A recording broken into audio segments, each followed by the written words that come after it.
back to Beyond the Plate RVA. I am your host, Rebekah Pierce, and I'm so excited to be back here with you again. We have a special holiday show for you. I wanted to do something a little different to end 2020. You know, we've had a very challenging year.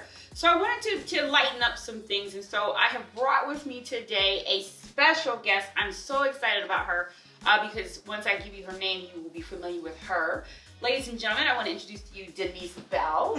Hi, Rebekah. I'm so excited to have you here. Here's what we're doing. Denise is not only my esthetician. Many of you, when you see the credits, you see my lovely makeup. The lady that's been primarily responsible for that has been Denise. She is a licensed and certified esthetician. And so today, I want to show you something else that Denise is good at that you might not know, and that is fondue.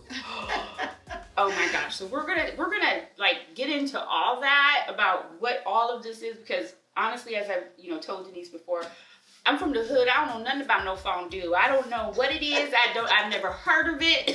So we want to show you how you can not only learn something new, but spice up your holidays. So Denise, what in the world is all this?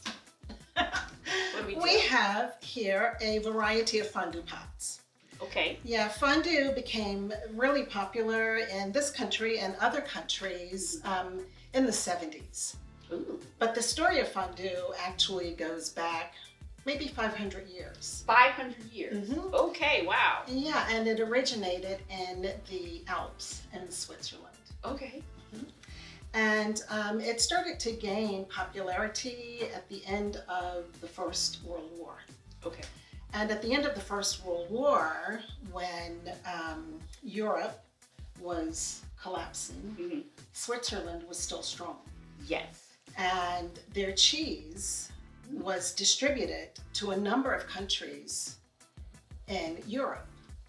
Well, because of the collapse of the economy, Switzerland all of a sudden had an overabundance of cheese. Oh, wow, okay. So because they had an overabundance of cheese, they had to figure out a way to distribute the cheese. Okay. So there were a few people from the major manufacturers of the mm-hmm. cheese companies that came together, formed a cartel, and they said that... Not the mafia cartel. No, this is actually yes. the Swiss cheese cartel. Swiss cheese cartel. Wow, okay. So the plan that they came up with was they were not going to compete with each other. Okay. They were going to work together as a group, mm-hmm. and they did.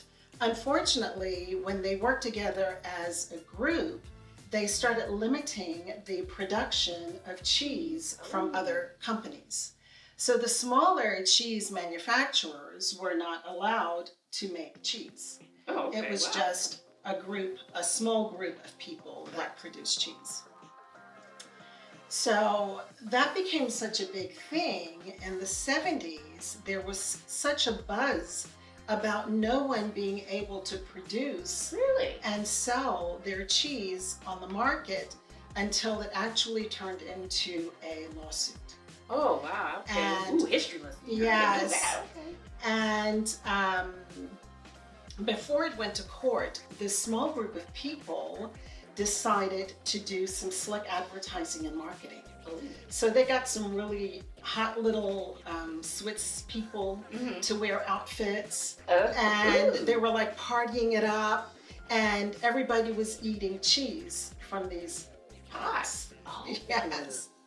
And the advertising and marketing was so creative until it got the attention of everybody around the world. Okay. So, I see where this is going. Exactly. Uh-oh. So in the 70s, fondue became very big in the United States. Mm. And so these are some of the pots, okay. these 4 pots in particular. Yes, tell us about these pots. They're gorgeous. I know. These 2 actually are vintage pots. Vintage pots. Wow. Yes. Okay. And you can tell from the lovely avocado green. Which I love. Yes. I love it. Okay. And this one is copper, but it's lined with stainless steel. Wow, you do not see pots like this anymore. Nope. Wow. And this one has what is called a splash guard. Oh, so this one would have been used for frying. Frying. Okay. Cool. This one does not have a splash guard. Oh, that is beautiful. And this one would have been used for cheese or even stock. Chicken stock or any kind of stock. Okay. Yeah, Ooh, exactly. And this one is like a double broiler. Oh, So you put water in the bottom. You've heard of chafing dish. Where am I from? What? No. Compton has come to Richmond. Okay. Pretty much. Okay, so you put water in there? Yeah, like on the buffets, when you go to a buffet, yes. they have a chafing dish, and there's sterno at the bottom, water, and this. Ooh. So this is good, in my opinion, for cheese because it doesn't stick, or chocolate because it won't. Bells ringing. But this is this a 70s pot also? No, actually these two are from the 80s. Okay. Mm-hmm. You can These see two the are from difference the in the 80s. design. That's very interesting. Exactly. Okay. And then we have, this is the last one, that. which is copper lined. Copper is known for holding and evenly distributing heat. Okay, that's So beautiful. it also has a bottom layer where water can go. Wow. And you can use it like this. With That's these beautiful. pots, as much as I like them and have enjoyed them, Mm-hmm. they all require a different source of heat. Right. Well, This yes. one, this one requires sterno.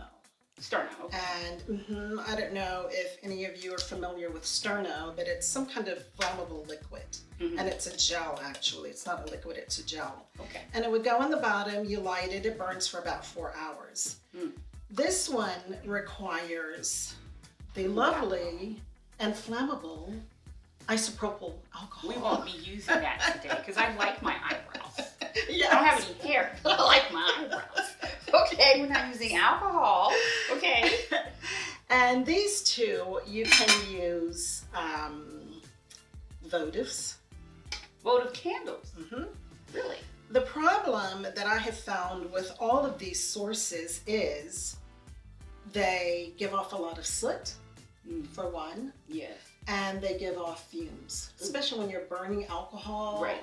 And they tell you whatever medium you use, it needs to be a well-ventilated area. Okay. So because these give off so many fumes and because they're highly flammable, I have a problem with them because we're working with oil and fire. Ooh, bad combo. No, Yes. especially around children. Exactly. Right. No. Okay, so then that brings us over here. Exactly. That brings us to the last 3 fondue pots. Mm-hmm. These are from the 90s. Okay. And one of them, I bought this used online, so I don't know the year of it. Yeah, So this one could even be 2000, I don't know. Right. But they're all electric. Okay. Plug them in. Yes. And this one has like a heating plate on the bottom. Oh, okay. So this one I like to use for cheese because you can regulate the heat. Okay. Yes, because I see these have temperature gauges on them. Yes. So when you plug, so it's like the deep fryer, like the old school deep fryer. You plug it in, Exactly. has temperature on it. Okay, I like that. Yes. All right. And the last 2, these have splash guards. That's what those are. Okay. And it also has an indentation where your fork rests. Fork. Yeah, the fondue fork. Okay, And- that's something I didn't know either. Yes. So I'll We have show fondue you those forks. in just a minute. Okay, yay. So my favorite pot of all, this is like the most important one of all. Ooh. And this is the chocolate pop. This is for She dessert. said the magic word. Chocolate. Yes. So this I love one, that. a votive goes in for this one. So. These are really literally votive candles. Yes, they are. They're votives. How long do they, I mean, they really heat well or really good? You know, it heats well enough if you heat the chocolate beforehand. Okay, and This- then just keep it. It'll keep it. It will. It'll maintain the Oh, temperature. wow. But don't get a Yeah. scented one. Just a regular one? A regular one. Okay. Yep. Just a And just put regular it in here. unscented. Yeah. That is So it's- adorable. yeah, that's a little I like cutie. that.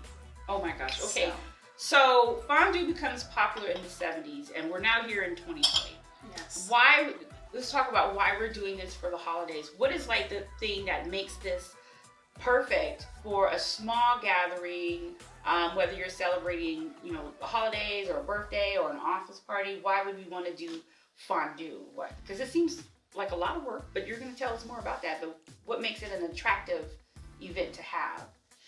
What makes fondue attractive is you do all of the prep work in advance. Yes, and we've done a couple things in advance today. Yes. Right? Okay. And by doing everything in advance, when everyone arrives, when all of your guests arrive, you can spend all of the time with your guest. Oh, instead of in the kitchen slaving like a Hebrew Exactly. slave. Okay. And not only that, but you get to dress up and look cute and not smell like food. Oh, that's always a good thing to dress up and be cute.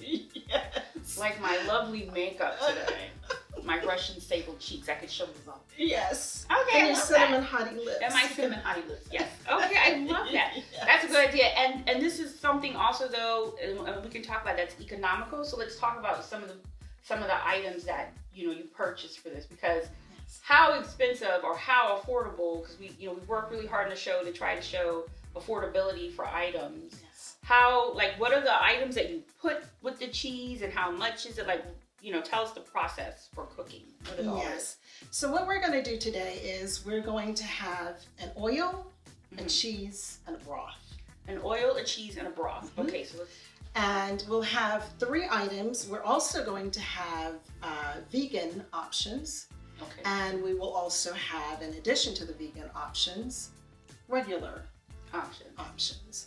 And what makes it really attractive is if you're catering to a group of people with diverse backgrounds, you can season the meat, the seafood, whatever it is you're using to accommodate that particular ethnicity. Okay.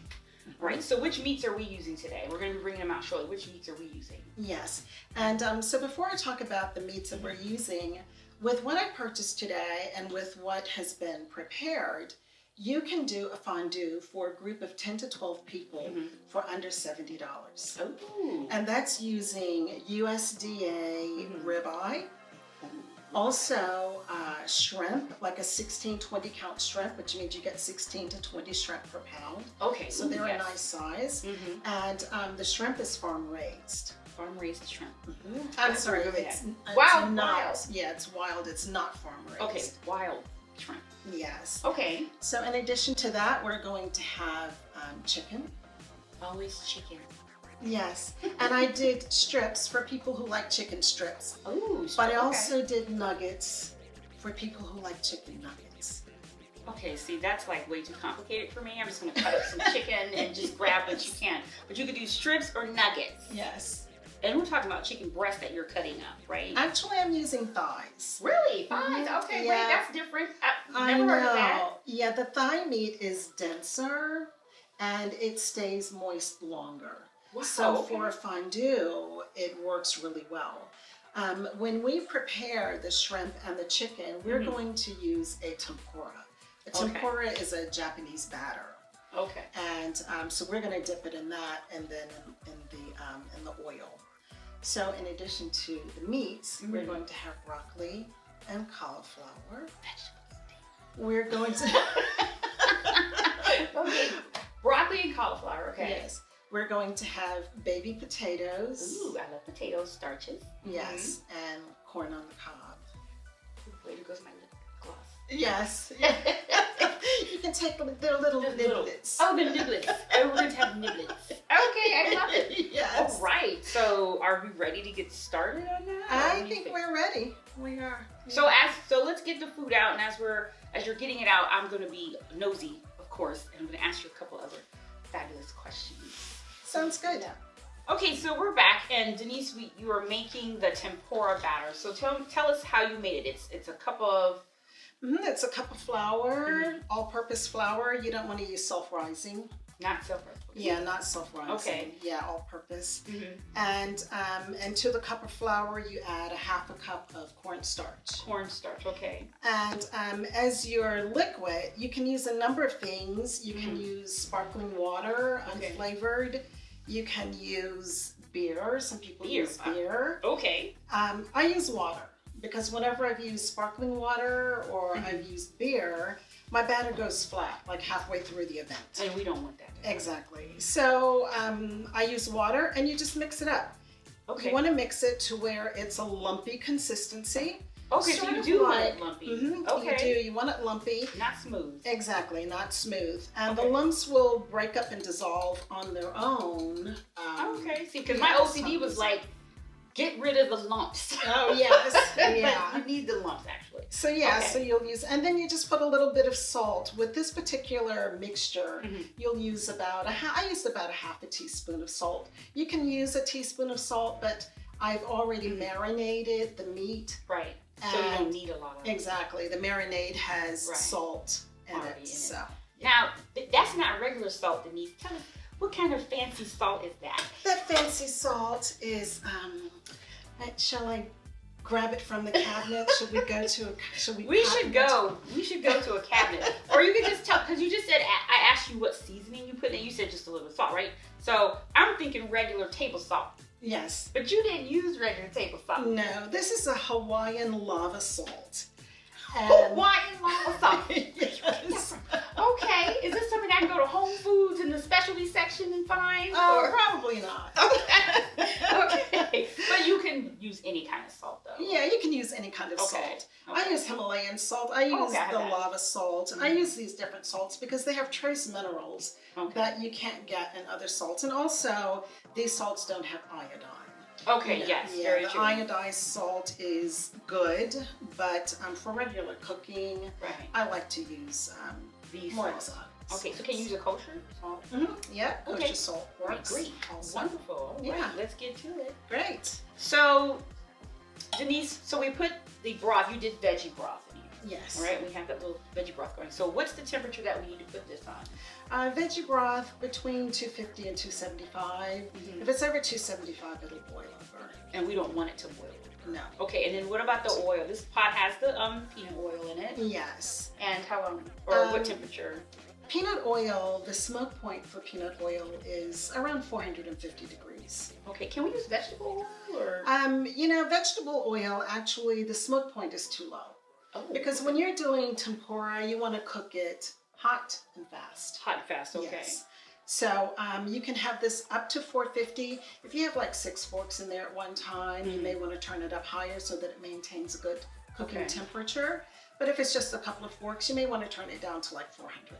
Okay, and then so in this pot we put in, you said a tablespoon of the liqueur. Yes. With black currant, right? Exactly. And then you put your cheese in there. So what is the temperature that we want to have this pot on? The temperature in this will be around 200, maybe up to 250. Once again, it depends on how many forks you have in at one time. Right. Because with every fork that you put in, it brings the temperature down a little bit. Okay, and this we've already put in the fromage. Yes. The cheese. Yes. And so we're letting that cool. And then over here we already have our melted chocolate. Yes. Which is, you said, is a vegan chocolate syrup. Yes, it is. Yay! So we have 2 vegan choices, 3 actually. Some vegans don't want to share an oil that meat has been cooked in. Okay. In that case, you can have 2 different oil pots. Okay. Okay. But in this case, we're going to have 1 oil pot, and then the vegetable stock, and then the cheese in this. And then the cheese. As these are cooking, what I want people to know is your background a little bit, Denise, with the food industry. Because although she's a fabulous esthetician and makeup artist, you also have a background in the food industry. Tell us a little bit about that. I do. I actually, I attended J. Sargent Reynolds, and they taught me the science of food. Oh, right.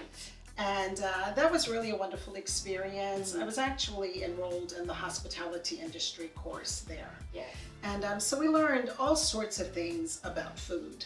And but my education continued through hands-on experience. Yes, and tell us about that. Yes. So we have actually owned 2 restaurants. Right. And one actually was a pub. And what a mistake in Virginia to duplicate what we call Grubhub. Grubhub. Yes, which was like fish and chips, steak and kidney pie. Wow. Yes, spotted dick, the dessert, these kind of things. And we used to host dart tournaments. Oh, wow. And we plugged into the theater department at VCU. And students from VCU would come in to practice their art on stage. Oh man, I love it. So it was free entertainment, and they got to practice their art. Awesome. So that was kind of fun. And then the other restaurant that we had was a little more serious. It was a French restaurant. Oh, French, yes. Yes, and it was downtown on Franklin Street, Franklin and Fushi. Oh across wow, from okay, the Y. yes, okay. And it used to be Mrs. Martha's kitchen. Oh, right, okay, Yes. wonderful. And we turned it into a French restaurant. Well, we sort of overshot the budget, Okay. So we didn't have enough money to buy No. flatware. Oh no.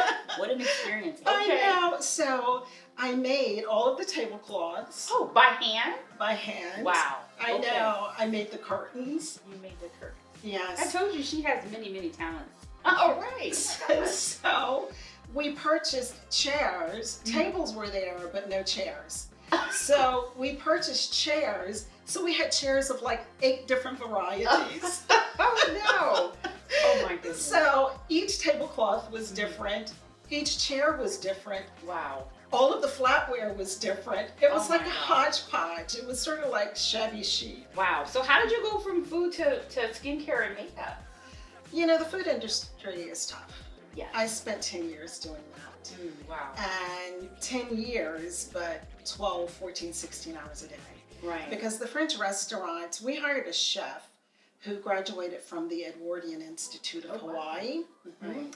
And we actually introduced sushi to Richmond. Oh wow. That's awesome.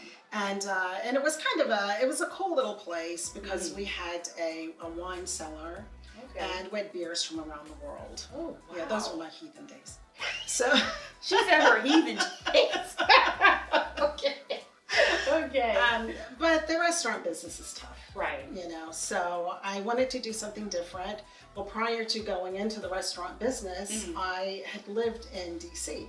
Right. And when I lived in DC, I worked as a makeup artist. Okay. My makeup artist days actually goes back to the 70s. I helped to launch Lancome in Richmond, and I used to do makeup for fashion shows. Yes. So I decided to go back to my first love. Wow, that is amazing. Yes. This is why I always look fabulous on camera. Oh my gosh. But you made mention of DC, and I want to put this in here before we bring out the food because Denise is connected to history, y'all. Denise is the great niece of Dr. Carter G. Woodson, who is the founder of Black History Month, right? So tell us a little bit about your family, about that part of your life. Yes, my family is from New Canton, Buckingham, Virginia, on my mother's side. Yes. And Dr. Carter G. Woodson is my grandfather's older brother. Wow. Yes. That is amazing. So there's a lot of history, there. He was the son of a freed slave. Yes. And he was the second doctor, second Black doctor to graduate Harvard. And I had the pleasure of going with Denise a couple years ago to the unveiling of the museum of Dr. Carter G. Woodson's home that they have redeveloped into a museum. Yes. And that was a fantastic experience. So she's connected to history, Black history, American history, and the food industry. How cool is that? Oh my gosh. Well, now I'm ready to eat. Okay, so let's get some meat out. I'm ready. You're ready? All right, let's do this. Okay, let's get it out. Okay, we have lots of food to choose from. And we have definitely already marinated this, you said. Yes, everything has already been marinated. Yeah, so this is all good to go. Okay. So what I'm going to do is... I'm going to get out the way and let you do. I'm going to put the food items, it's probably better to put them on this side, better for the camera. I'm going to clean these bowls up a little bit. But it's better, I think, to have the, what? You're still on camera. Still coming. Oh, I am? Yes! Her OCD kicked in so bad. She's like, I'm going to clean these bowls. They don't have to be clean. We're cooking. Anyway. Okay, as she cleans the bowls. Yes. So I'm just going to brush the rim a little bit. Because everything must be beautiful. Yes. That's your food industry background and kicking in. Yes, it is. So... Okay, so we're going to put the meats in front of the oils or the pot that we're going to cook from? Yes. Okay, so. And that's the tempura. So everything that goes in the tempura will be in that area. Okay. And so question for fondue, do the people cook it themselves or it's already done and waiting for them or it's up to you? Everybody will cook their own. Okay, so they'll get a fork or, okay, all right, great. And then we have... And yeah, we'll talk about the forks in just a minute. Okay. There's like a fork ritual that's involved. Lord Jesus, a fork ritual, okay. All right, we got one more meat to come out. That is chicken. Chicken. And the chicken, I brushed the rim off camera. Can't help it. And next I'm going to bring out the vegan selection. Okay. And I'll place that on Okay, good. That's the vegetables, right? Yeah. And for our vegetables, we have the Vegetables we have. ooh, pretty purple potatoes. Yes. Wonderful. Look at that. Ooh. And everything is pre-cooked so that you can put it in the broth for a few minutes to heat, and you don't have to leave it in for a long time to actually cook. Okay, what is that? These are meatless meatballs. And I won't be eating that. Oh, you have to try. Meatless? Yes. I saw that. I was like, that don't look like regular meatballs, y'all. I'm here to learn. I'm here to learn. Okay. And then, The cauliflower and broccoli. yes. Okay. Are these fresh or frozen? Nope, not frozen. Frozen retains too much water. Okay. And if you put it in the oil, it'll splatter. Ooh. If you were just going to put it in the broth, it would be okay. Okay. But this actually is wonderful in tempura. I was just thinking, I was like, is she going to put that in the tempura batter? Yes. Okay. Yeah, that's wonderful in tempura. Oh. These are crab balls. Oh, okay. And I prepared these to show the challenge of cooking something that is not of a solid consistency. Okay. And we'll get to that in a few minutes. Right, now these are regular meatballs. I will be eating those. Okay, wonderful. And finally, these are, ooh. These are vegetables. More More vegetables, veggies, but yes. these are aromatics. Okay. So I put all the aromatics in one dish. Ooh, I can smell it too. So And rich. yeah, so it's Vidalia onion with red and orange pepper. Oh gosh, that is strong. That's pretty. And it's fun because you can use the onion dipped in the tempura, coated in breadcrumbs, and fry it, and it's like the blooming onion that you Oh get yeah, I at was these gonna say onion restaurants. ring. Oh wow. Yeah, yeah. Or you can skewer the onion with the chicken, or skewer it Right. with the Oh. beef and the pepper, I like that. and fry it, and it's like you have steak with pepper and Oh, onions. that's a good idea. Yeah, so. Oh my gosh, I'm excited. I'm like ready to eat. And one more thing. I know I'm terrible. I'm so impatient. That's okay. These are dumplings. Oh Lord, you went. This is way over the budget. Well,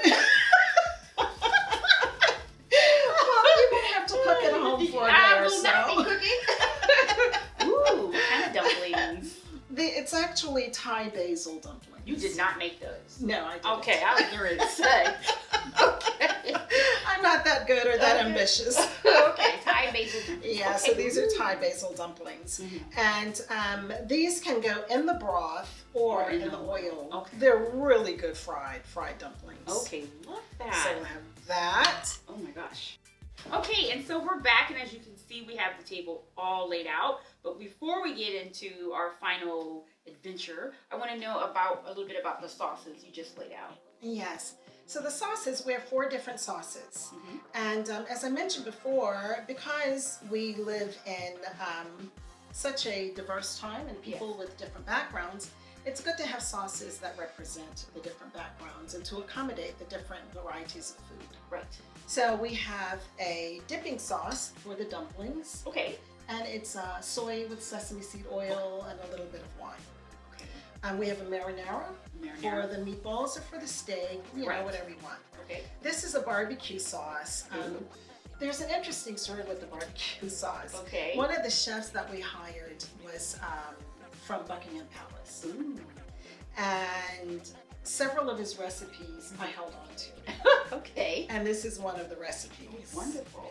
And this last sauce is salsa verde. It's a Okay. green salsa.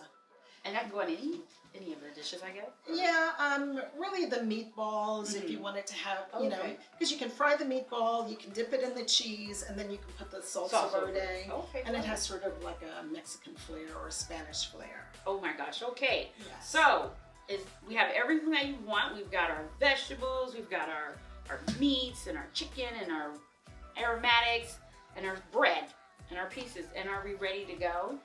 Yes. So we'll talk about the forks Yes. a little bit. Because I don't know anything about those. Those look like, I don't know what they look like. But so when you need doing, it for fondue, right? Yes. Fondue, okay. So when doing fondue, you use forks. Not regular forks. Yes, these are fondue forks. Fondue forks. So each person will have a different color. Oh.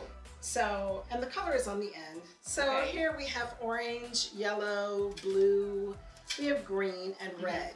Mhm. And your fork is your fork. You don't eat from these forks. You use the fork to pierce the food, to cook it. Oh. And then you use a smaller fork to remove your food from the major fork. Oh, okay. And this is what you eat. Oh, wow. Yes. This is a skill that I don't have. But we're going to learn today. Yep. Oh, cool. That is wonderful. So you really, if you're really going to do fondue right, you need to invest in a set. Yes. Getting these materials. Exactly. Okay, and then the party can begin once everybody picks their colors. Yes, and one more thing about the forks, because we have a vegan audience, Mm-hmm. I have special forks for vegans. Oh, that's cool. So it has, you know. Oh, right, they So did their that's own it. little unique one as well. Exactly. Oh, I love that. And one last thing about the forks, Whoa. this actually is a meat fork. So you can use this because the meatballs are thicker, so you need Right. something that can pierce it all the way through. Okay, that's interesting. And it is inevitable that Mm-hmm. food gets lost in the pot. So it's good to have a slotted spoon. Oh, okay. So To that you dip can it out. retrieve whatever. Oh, that's a good idea. I would have never thought of that. And then lastly, I have these dishes I love these. because you need a place to rest your fork. Once you've cooked with it, you don't want to put it back with the clean forks. Mhm. So you can rest it on here and you come back and get it later. Okay, because everybody knows whose color is food. Exactly. Oh, that's a good idea. Yeah. Okay, oh my gosh. All right, so let's do an experiment. Let's dip. Show me how we start. Okay, so what's your color? Blue. Okay, you're blue. Always All blue. right.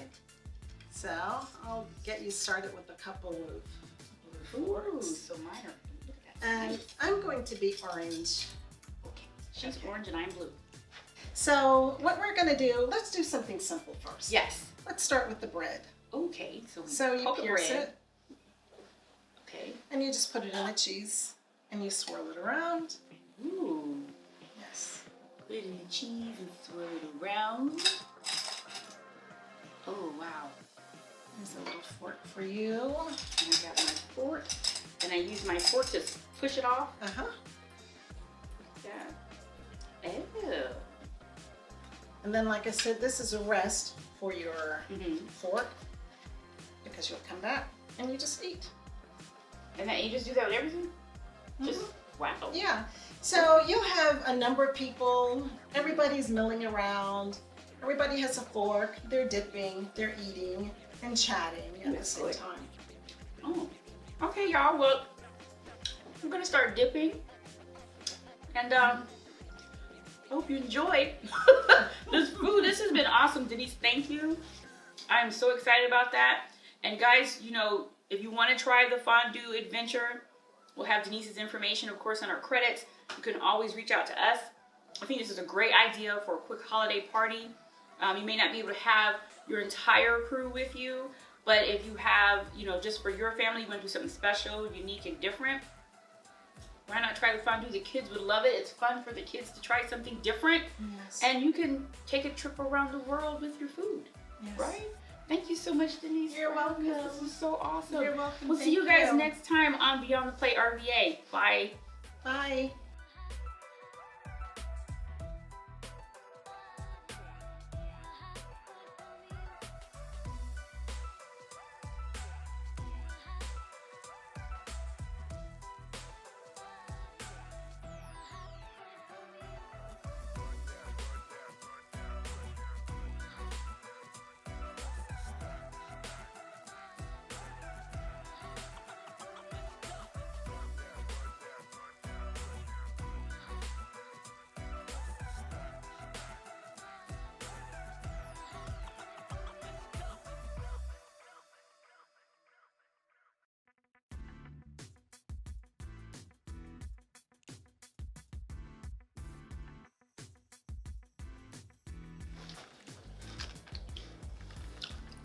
Oh, that's good.